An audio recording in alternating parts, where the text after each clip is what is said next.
ഈ കാണുന്നതായ ദേവാലയം 1869 CMS missionary reverend Henry Baker ജൂനിയറിനാൽ പണിയപ്പെട്ടതാണ് ഈ ദേവാലയം.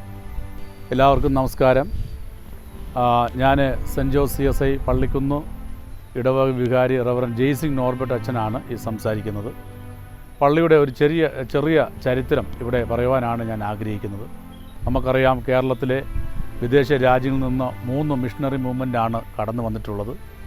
അതിലൊന്ന് LMS ലണ്ടൻ മിഷണറി സൊസൈറ്റി, മറ്റൊന്ന് ബാസിൽ മിഷൻ, മറ്റൊന്ന് CMS അതായത് ചർച്ച് മിഷണറി സൊസൈറ്റി. ഇവിടെ ഈ ദേവാലയം നിർമ്മിച്ചത് ചർച്ച് മിഷണറി സൊസൈറ്റി അംഗങ്ങളാണ്. ഇതിൻ്റെ മുൻതൂക്കം നൽകിയത് റവറൻ ഹെൻറി ബേക്കർ ജൂനിയറാണ്. അദ്ദേഹമാണ് ഈ ദേവാലയത്തിൻ്റെ പണി കഴിപ്പിച്ചിരിക്കുന്നത്. ഇന്ന് 153 വർഷം പിന്നിടുന്നു. ഇപ്പോഴും ആ പഴമയ്ക്ക് മാറ്റങ്ങളൊന്നും വരുത്തിയിട്ടില്ല. അന്ന് പണിത അതേ ദേവാലയം അതേ രൂപത്തിൽ ഇന്നും ഇവിടെ നിലനിൽക്കുന്നത് നമ്മളെ അത്ഭുതപ്പെടുത്തും. ഒരുപാട് കേരളത്തിൽ മാത്രമല്ല, കേരളത്തിൻ്റെ അപ്പുറത്തും ഇരുന്നും മറ്റ് സംസ്ഥാനങ്ങളിൽ നിന്നൊക്കെയും വിദേശത്തു നിന്നൊക്കെയും ഒരുപാട് ആളുകൾ വന്ന് സ്ഥിരം ഈ ദേവാലയം സന്ദർശിക്കാറുണ്ട് എന്നുള്ളത് നമുക്ക് എടുത്തു പറയുവാൻ സാധിക്കും. ഇപ്പോഴും ദേവാലയത്തിൻ്റെ ഉള്ളിൽ നമ്മൾ നോക്കിക്കഴിഞ്ഞാൽ അന്ന് സായിപ്പ്മാർ ഉപയോഗിച്ച അതേ ഫർണിച്ചേഴ്സ് തന്നെയാണ് ഇപ്പോഴും ഉപയോഗിക്കുന്നത്. അകത്ത് നമ്മൾ നോക്കിക്കഴിഞ്ഞാൽ ഈ കാണുന്ന മുഴുവൻ ഫർണിച്ചേഴ്സും പഴമ മാറാതെ ഇപ്പോഴും അതേപടി സൂക്ഷിക്കുന്നുണ്ട്. ഈ ദേവാലയത്തിൽ വെച്ചാണ് ഇപ്പോഴും ആരാധന നടന്നുകൊണ്ടിരിക്കുന്നത്. ഇപ്പോഴും നമ്മൾ ഉപയോഗിക്കുന്നത് ഈ ഫർണിച്ചേഴ്സ് തന്നെയാണ്. അതുമാത്രമല്ല, ദേവാലയത്തിൻ്റെ മറ്റൊരു പ്രത്യേകത എന്ന് പറയുന്നത് അന്ന് സ്കോത്തിഷിൻ്റെ സ്റ്റൈലിലാണ് ഇത് പണിതിരിക്കുന്നത്. ഈ ദേവാലയം ക്രോസ് ഷേപ്പിലാണ് പണിയപ്പെട്ടിരിക്കുന്നത്. ഇതിൻ്റെ മുകളിലുള്ള വ്യൂ നമ്മൾ എടുത്ത് നോക്കിയാൽ കൃത്യം അറിയാൻ പറ്റും. ക്രോസിൻ്റെ ഷേപ്പിലാണ് ആലയം പണിയപ്പെട്ടിരിക്കുന്നത്. ഇതിൻ്റെ 150-ാം വാർഷികത്തോടനുബന്ധിച്ച് ദേവാലയത്തിൻ്റെ ഓടുകളെല്ലാം താഴെ ഇറക്കി അതിനെ ഞങ്ങൾ കഴുകി റീസെറ്റ് ചെയ്യുന്ന സമയത്ത് ഞാൻ കണ്ട കാഴ്ച, ദേവാലയത്തിൽ ഇപ്പോൾ കാണുന്നതായ ഓടുകളിൽ ഒരുപാട് ഓടുകൾ ബാസൽ മിഷനുകാർ നിർമ്മിച്ച ഓടുകളാണ് ഇപ്പോഴും ഉള്ളത്. അതിൻ്റെ ഒരു ഓട് ഞാനെടുത്ത് മാറ്റി വെച്ചിട്ടുണ്ട്. ഇതുപോലെ വിസിറ്റേഴ്സ് ആരെങ്കിലും വരുവാണെങ്കിൽ അവരെ കാണിക്കാൻ വേണ്ടിയിട്ട് ഞാൻ അതിനെ മാറ്റി വെച്ചിരിക്കുന്നു. 1865 നിർമ്മിച്ച ഓടാണ്. ഇതും ബാസൽ മിഷൻകാരാണ് ആ ഓട് നിർമ്മിച്ചിട്ടുള്ളത്. ആ ഓട് ഇപ്പോഴും ഈ ദേവാലയത്തിലുണ്ട് എന്നുള്ളത് വിസ്മയമാണ്. അതുമാത്രമല്ല, ദേവാലയത്തിൻ്റെ മറ്റൊരു പ്രത്യേകത എന്ന് പറയുന്നത് കിഴക്ക് പടിഞ്ഞാറായിട്ടാണ് ദേവാലയം നിർമ്മിക്കപ്പെട്ടിരിക്കുന്നത്. അന്ന് തന്നെ ശാസ്ത്രപരമായിട്ട് അവർ വളരെ ആലോചിച്ച് ഈ ദേവാലയം ഇവിടെ പണിയപ്പെട്ടിട്ടുള്ളതാണ്. അത് രാവിലെ സമയങ്ങളിൽ വന്നാൽ നമുക്കറിയാൻ പറ്റും.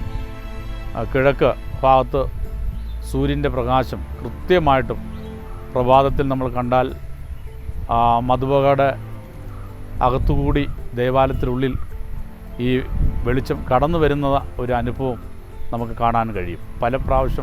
പലപ്പോഴും അത് ഞാൻ കണ്ട് അത്ഭുതപ്പെട്ടു പോയിട്ടുള്ളതാണ്.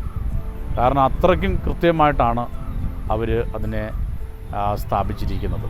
അതാണ് ദേവാലയത്തിൻ്റെ മറ്റൊരു പ്രത്യേകത എന്ന് പറയുന്നത്. പിന്നെ അന്ന് അവരുടെ പലരുടെയും ഓർമ്മയ്ക്കായിട്ടുള്ള ഫലകങ്ങൾ സ്ഥാപിച്ചിട്ടുണ്ട്. അത് അകത്ത് ഉള്ള ഓരോ ഭിത്തിയിലും നമ്മൾ നോക്കിയാൽ അറിയാൻ പറ്റും.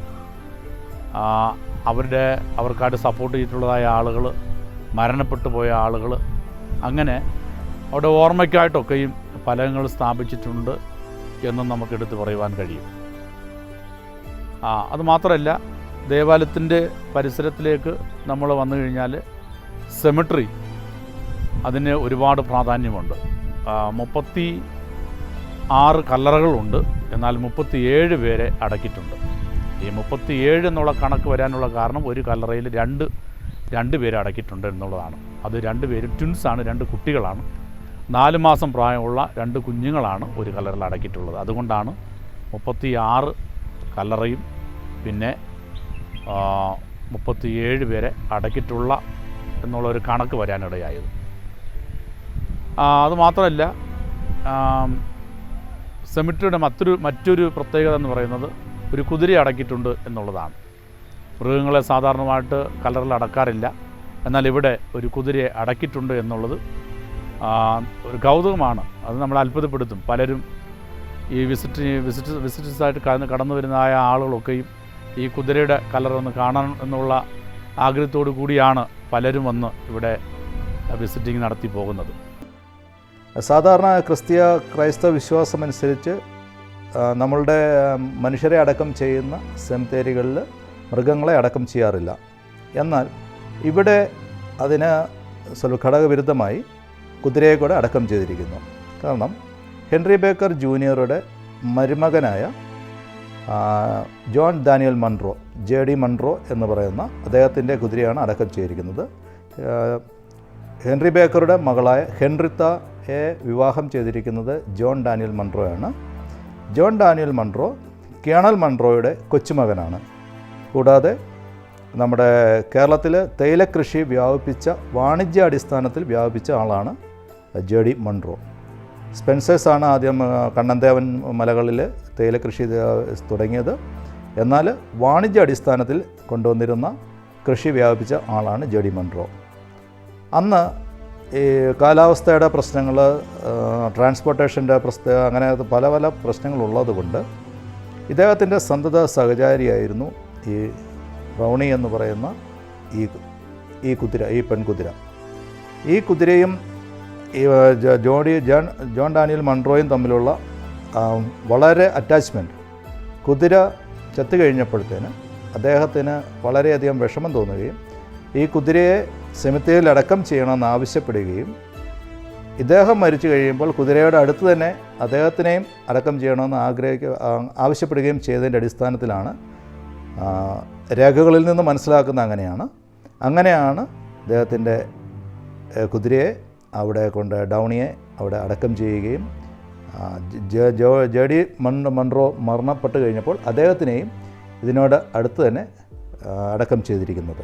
ഇത്രയും പേര് ഇവിടെ അടക്കിയിട്ടുണ്ടെങ്കിലും ഇതിൽ ഇന്ത്യനായിട്ട് ഒരാൾ മാത്രമേ അടക്കിയിട്ടുള്ളൂ. അദ്ദേഹത്തിൻ്റെ പേര് റവറൻ നല്ലതമ്പി എന്ന ഒരു അച്ഛനാണ്. ഈ അച്ഛൻ തമിഴ്നാട്ടിലായിരുന്നു. ഇവിടെ തോട്ടം മേഖലകളിൽ ജോലി ചെയ്തിരുന്നതായ ആളുകൾക്ക് ആരാധനയ്ക്കായിട്ടുള്ള ഒരു അവസരം ഒരുക്കിയപ്പോൾ നേതൃത്വം നൽകാനുള്ളതായ അച്ഛന്മാരില്ലാതിരുന്നു. അങ്ങനെ റവറൻ നല്ലതമ്പി എന്ന അച്ഛനെ തമിഴ്നാട്ടിൽ നിന്ന് കണ്ടെത്തുകയും റവറൻ ഹെൻറി ബേക്കർ ജൂനിയറുടെ പ്രത്യേക താല്പര്യത്തിൽ അച്ഛനെ ഇവിടെ കൊണ്ടുവന്നു. 13 വർഷക്കാലം അച്ഛൻ ഇവിടെ ഈ തമിഴ് ജനതയ്ക്ക് വേണ്ടി സേവനം ചെയ്തിരുന്നു. അച്ഛൻ എങ്ങനെ മരണപ്പെട്ടു എന്നുള്ളത് ഇവിടെ രേഖാമൂലം നമുക്ക് കാണാൻ കഴിയും. ഡയബറ്റിക്സിലാണ് അച്ഛൻ മരിച്ചിരിക്കുന്നത്. അച്ഛൻ മരിച്ചതിന് ശേഷം അച്ഛനെ ഈ ബ്രിട്ടീഷ് സെമിട്രിയിൽ തന്നെയാണ് അടക്കിയിരിക്കുന്നത്. അത് ആ സെമിട്രിയുടെ ഒരു പ്രത്യേകതയാണ്.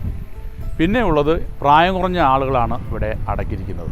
ഇംഗ്ലണ്ട്, സ്കോട്ട്ലാൻഡ്, അയർലാൻഡ് എന്നീ രാജ്യങ്ങളിലുള്ള ആളുകളെയാണ് ഇവിടെ അടക്കിയിട്ടുള്ളത്. അത് നമ്മൾ സെമിട്രി ഓരോ കല്ലറുകളും നമ്മൾ വിസിറ്റ് ചെയ്യുമ്പോൾ നമുക്കത് മനസ്സിലാക്കാൻ പറ്റും. പിന്നെ പ്രായം കുറഞ്ഞ ആളുകളാണ് കൂടുതലായിട്ടും മരിച്ചിട്ടുള്ളത്. കുട്ടികൾ മരിച്ചിട്ടുണ്ട്. മാലാഖയുടെ രൂപത്തിൽ ഇവിടെ ഒരു കല്ലറ നമുക്ക് കാണാൻ കഴിയും. ബ്രിഡ്ജറ്റ് മേരി എന്ന ഒരു കുട്ടി പല യൂട്യൂബ് ചാനൽ വഴി അത് പോയിട്ടുള്ളതാണ്. അതിൽ നമ്മൾ നോക്കിക്കഴിഞ്ഞാൽ ആ കുട്ടിയുടെ മരണവും അതുപോലെ ജനനവും ഒരേ ഡേറ്റാണ്. 2 വയസ്സ് പ്രായമുള്ള ഒരു കുട്ടിയാണ് മരിച്ചത്. മരണവും അതുപോലെ തന്നെ ജനനവും ഒരേ തീയതിയിലാണ് വന്നിരിക്കുന്നത്. അത് എല്ലാ ജനങ്ങളും ഇവിടെ വിസിറ്റ് ചെയ്യുന്ന ആളുകൾ കണ്ട് വിസ്മയിച്ചു പോകുന്ന ഒരു അനുഭവമാണ്.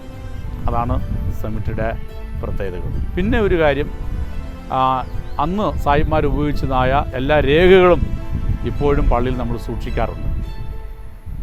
അതിൽ രേഖകൾ നമ്മൾ നോക്കിക്കഴിഞ്ഞാൽ ഈ ദേവാലയവും മൂന്നാറിലിരിക്കുന്ന CSI പള്ളി ഇതുമായിട്ടുള്ള ഒരു കണക്ഷൻ ഉണ്ട് എന്നുള്ളതാണ്. അത് എങ്ങനെയാണെങ്കിൽ മൂന്നാറിൽ പള്ളി വരുന്നതിന് മുമ്പ് ആദ്യം സെമിട്രിയാണ് വന്നത്. അതിന് കാരണം എലോനർ ഇസബൽ മേ എന്ന ഒരു പെണ്ണാണ് ആദ്യം അവിടെ മരിക്കുന്നത്. അതിന് ചരിത്രം നമുക്കറിയാൻ പറ്റും. ആ പെണ്ണ് ആഗ്രഹിച്ച സ്ഥലത്ത് തന്നെയാണ് ഈ പെൺകുട്ടിയെ അടക്കിയിട്ടുള്ളത്.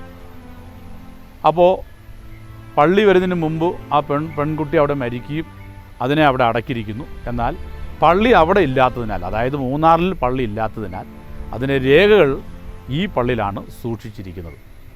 അപ്പോൾ ബറിയൽ രജിസ്റ്റർ നമ്മൾ നോക്കിക്കഴിയുമ്പോൾ കൃത്യമായിട്ട് അറിയാൻ പറ്റും ഈ എലോനർ ഇസബൽ മേയെ മൂന്നാറിൽ അടക്കിയിരിക്കുന്നു, എന്നാൽ അതിൻ്റെ രേഖ ഇവിടെ പള്ളിക്കുന്നിലാണ് സൂക്ഷിച്ചിരിക്കുന്നത്. അതുകൊണ്ട് ആ പള്ളിയും ഈ പള്ളിയുമായിട്ടുള്ള വലിയൊരു ബന്ധം ഉണ്ട് എന്നുള്ളതാണ്. പിന്നെ മറ്റൊന്ന്, ഇവിടെ നമ്മൾ കാണുന്നതായ മരങ്ങൾ ഇതെല്ലാം സൈപ്രസ് മരങ്ങളാണ്. സായിപ്പ്മാർ അവിടെ നിന്ന് ഈ തൈകൾ കൊണ്ടുവന്ന് വെച്ച് പിടിപ്പിച്ച മരങ്ങളാണ്. പള്ളിക്ക് എത്ര 353 വർഷം പഴക്കമുണ്ടെങ്കിൽ അതേ പഴക്കം തന്നെ ഈ മരങ്ങൾക്കുമുണ്ട് എന്നുള്ളതാണ്. ഇന്നും ഇതിൻ്റെ പഴമ മാറാതെ പള്ളി നിലനിൽക്കുന്നു.